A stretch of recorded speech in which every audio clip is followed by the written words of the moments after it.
प्रणाम मित्रगण। हम भूमिजा जी पाठक स्वागत करत बाटी आप सबके अपने चैनल समृद्ध भोजपुरी में। अपने समृद्ध भोजपुरी में हमन के हर विषय पर चर्चा परिचर्चा करेनी। आज चर्चा का विषय हवे केहू के प्रति अपन विश्वसनीयता कैसे प्रदर्शित करे या फिर सिद्ध करे, ताकि व्यक्ति के विश्वास हो सके कि ये व्यक्ति हमार जौन बाटे वो बहुत बड़ा शुभचिंतक हवे, या फिर ये व्यक्ति के हमरे ऊपर कितना श्रद्धा या फिर विश्वास हवे। ई कई पहलू में हो सकेला। अगर केहू से हमन के प्रेम करत बाटी, अगर बात प्रेम प्रदर्शन के बात बहुत ही रोमांचक और एक दूसरे कल्पना वाली बात हो जाला। लेकिन बात अगर अपने परिवार का हवे, परिवार में कौनो व्यक्ति, कौनो मित्र, कौनो अपने रिश्तेदार में कौनो व्यक्ति हो सकेला। बहुत सारा लोग हो सके न ये कैटेगरी में कि जैसे हमन के मतलब बहुत सारा लोगन में कि एक व्यक्ति रहेला, अगर केहू से हमन के बहुत लगाव प्रेम या फिर बहुत सारा आस्था रहेला, बहुत विश्वास हमन के वो व्यक्ति के ऊपर रखेनी, या फिर वो व्यक्ति का कहल कौनो बात हमन के अपने ऊपर बहुत विश्वसनीय तरीका से इस्तेमाल करेनी कि अगर व्यक्ति कौनो हमन से बात बता दिहलस तो हमन के वो अन्य व्यक्ति के कभी भी वो बात नहीं बतावेनी। बहुत सारा चीज़ हवे।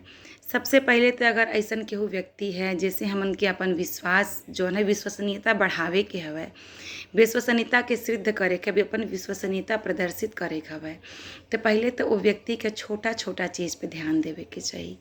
कौनो भी रिश्ता बहुत बड़े चीज़ पे नहीं टिकल रहेला।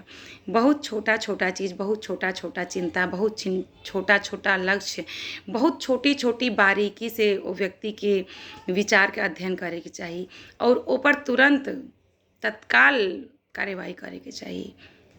अगर व्यक्ति आपसे कोनो बात करत बा आ कोनो बात परेशानी का हवे, अगर वो व्यक्ति परेशानी साझा करत बाटे तो ओमे चाहे कोनो भी बात करता और ओमे कहीं कोनो परेशानी का जिक्र कर दिहलस तो हमन के तुरंत वो परेशानी पे ध्यान देवे के चाहिए। वो परेशानी पे ध्यान दे कि हमन के अगर वो परेशानी हमन से टले वाली है तो पूरी कोशिश करे के चाहिए कि वो परेशानी के हमन के दूर कर दी। परेशानी भी कई प्रकार के हो सकेले, शारीरिक हो सकेले, तबीयत खराब हो गई, फिर कोनो भी प्रकार के बाधा हो सकेला। तो उनमें अगर कुछ नहीं कर सकेनी सबे तो व्यक्ति से मिले जा सकेनी, वो व्यक्ति से कंटिन्यू लगातार फ़ोन पे हाल चाल बातचीत कल जा सकेला। कभी कभी का होला मन के सोचे नहीं कि अगर ज़्यादा बात कल जाए तो व्यक्ति परेशान होई, लेकिन यकीन मानी वो व्यक्ति परेशान नहीं होला, अच्छा महसूस होला, लगेला कि हाँ केहू बा हमार जे चिंता करत बाटे और इतना ज़्यादा परेशान बा हमरे लिए। अगर कोनो मानसिक चिंता है, मानसिक दबाव हवे तो वो व्यक्ति से बातचीत करे के चाहिए। वो व्यक्ति से बातचीत करके ओकरे मन से वो चीज़ का डर या फिर वो मन से वो मानसिक चिंता के निकाले के चाहिए।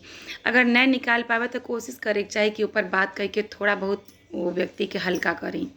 अगर आर्थिक परेशानी है और हमन के समर्थ आई वो परेशानी के ख़त्म करे करती तो केहू ले के गायब नहीं हो जाला। जैसन कि आजकल इतना है कि ई हो गई लू हो गई, पैसा सब वापस नहीं करेला।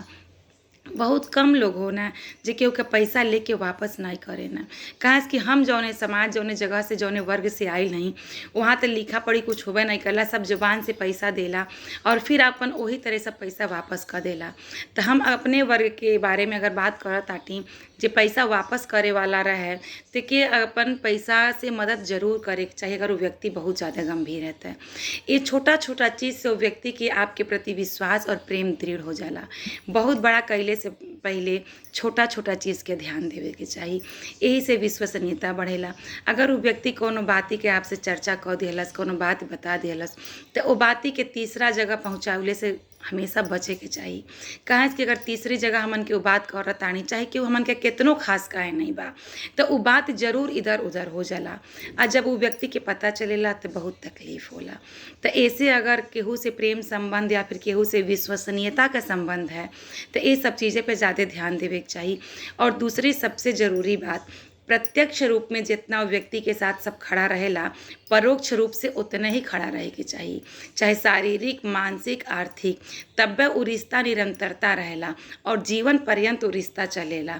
नहीं तो फिर वो रिश्ता स्थिर हो जाला, अगला भी मन महसूस के रह जाला, हमनों के मन महसूस के रह जानी। तो ये सब छोटा छोटा चीज़ है जो उनकी रिश्ता की बहुत ही ज़्यादा प्रगाढ़ करेला और जीवन पर्यंत रिश्ता की बनावेला। इसी बात से हम आज चर्चा के समाप्त करत बाटी। फिर हम एक नया विषय लेके आप सबके सामने उपस्थित हो। तब तक के लिए जय श्री सीताराम।